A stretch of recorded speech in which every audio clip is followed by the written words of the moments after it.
এখানে লিখে দেবে।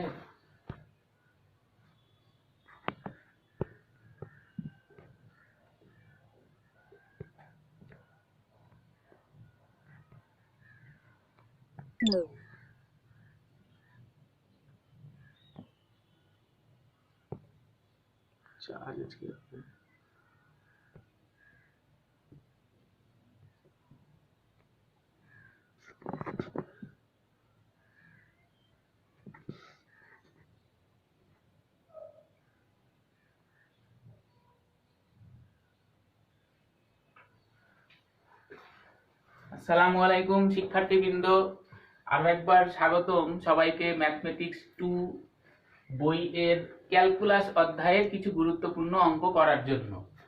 আজকে আমরা যে প্রবলেমটা নিয়ে আলোচনা করব একটু কেয়ারফুলি দেখতে হবে, তাহলে অনেক কিছু বোঝা যাবে।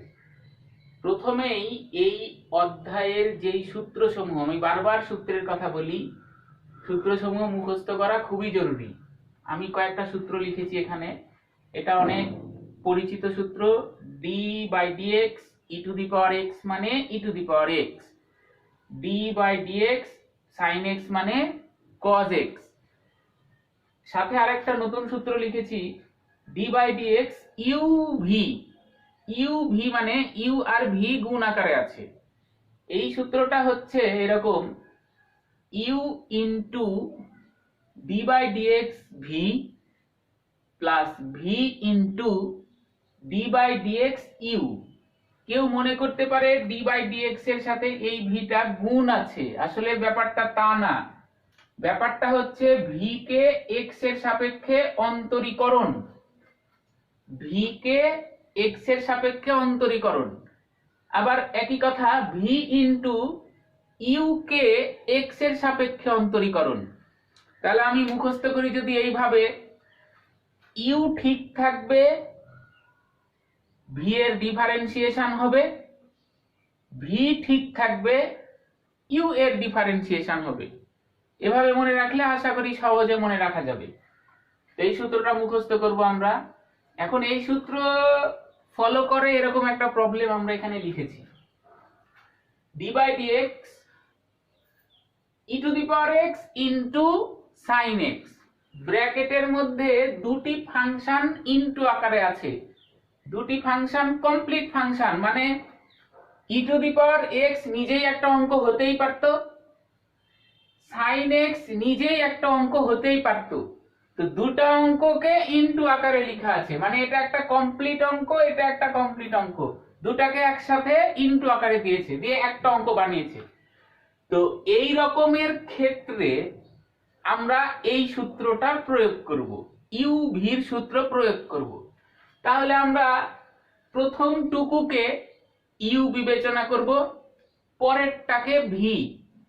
এখন আমি যেহেতু সূত্র মুখস্থ করেছি, সূত্র অনুযায়ী আমি লিখব u into d/dx v plus v into d/dx u, যার যার জায়গাতে লিখে দিলাম, প্রথমটাকে u পরেরটাকে v বিবেচনা করে। এখন আমাদের যেখানে যেখানে d/dx আছে শুধু সেখানে অন্তরীকরণের সূত্রের প্রয়োগ হবে, অন্যথায় না। যেমন e⁴x আছে, থেকে গেল, কোনো কাজ নাই। ইনটু d/dx sin x মানে কি, আমরা সূত্র মুখস্থ করেছি, cos x লিখে দিলাম, প্লাস sin x এর কোনো কাজ নাই, থেকে গেল, ইনটু d/dx e⁴x মানে কি, সূত্র মুখস্থ করেছি e⁴x লিখে দিলাম e⁴x। তার মানে আমার এই লাইনে অন্তরীকরণের দুইটা সূত্রের প্রয়োগ হয়ে গেল। কেউ কেউ চাইলে এখানে অ্যানসার লিখতেও পারো, কিন্তু আমরা সৌন্দর্যের জন্য বলো, বইয়ের সাথে উত্তর মিলানোর জন্য বলো, আর কিছু ম্যাথমেটিক্সের কিছু রুলস থাকে যে এই রকম করে না রেখে যদি কমন নেওয়ার সুযোগ হয় কমন নিলেই ভালো। তাহলে আমরা পরের লাইনটাতে কিছুই করিনি, জাস্ট পুরা লাইনে e⁴x আছে, কমন নিয়ে নিলাম cos x plus sin x। এই পর্যন্ত এই অঙ্কটা শেষ। এখন এতটুকু যদি আমরা বুঝতে পারি, এবার পরে আমি আরেকটা অঙ্ক লিখেছি, অঙ্কটা হয়তোবা বইতে আছে অথবা নাই, কিন্তু বেসিক ক্লিয়ারের জন্য অঙ্কটা আমি সবাইকে দেখাচ্ছি। অঙ্কটা হচ্ছে এরকম, d/dx e⁻sin x। এই অঙ্কটার সাথে এই অঙ্কটার তফাৎ হচ্ছে এখানে e⁻x আর sin x পাশাপাশি গুণ আকারে আছে, দুটাই কমপ্লিট ফাংশন। কিন্তু এই জায়গায় e⁻sin x শুধু e তো নাই, এর উপরে পাওয়ার আকারে আছে sin x। তার মানে এই অঙ্কটাকে এটার মতন ভাবা যাবে না। এই অঙ্কটা হচ্ছে ফাংশনের ভিতরে ফাংশন টাইপের ব্যাপার। তাহলে আমরা এর আগে একটা অঙ্ক করেছিলাম e⁻ কিছু ছিল, তো ওই রকমই e⁻ কিছু আছে। তো আমি বলেছিলাম প্রত্যেকটা অঙ্কই কোনো না কোনো অঙ্কের সূত্রের মতন দেখতে।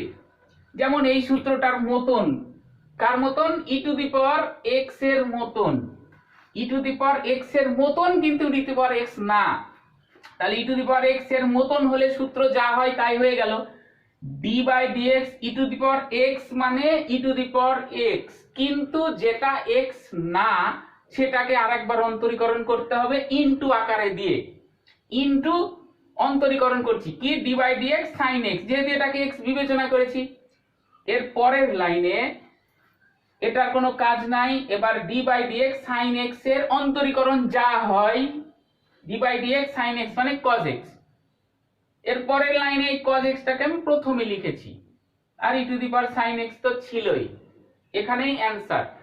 এই টাইপের অঙ্ক সামনে অনেক করব আমরা, তো প্র্যাকটিস করতে থাকো, ভিডিও দেখতে থাকো, আশা করি সব ক্লিয়ার হয়ে যাবে।